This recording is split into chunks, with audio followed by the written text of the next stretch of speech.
Okay, so everybody knows about the First Amendment. We talk about the First Amendment all the time, and it always amazes me how conservatives always press the issue of freedom of speech, freedom of speech, freedom of speech, freedom of speech. That's what the First Amendment is.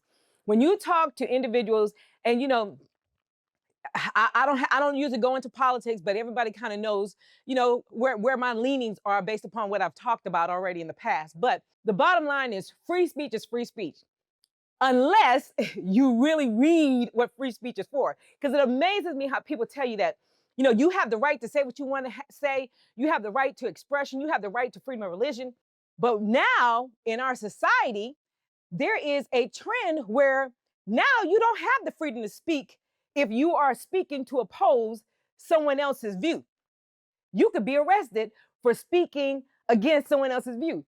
In our society today, you can be deported if you are here legally because you're speaking against someone else's view. That's not what the Constitution was meant for. I like to end the conversations all the time when I get engaged in freedom of speech debates. I always tell people, well, freedom of speech also protects pornographic material, and it also protects strip clubs.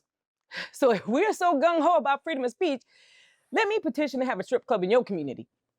Mr. and Mrs. Freedom of Speech, Mr. and Mrs. Advocate for the First Amendment, because that's what the First Amendment is for. You don't pick and choose what it is that you want it to apply to.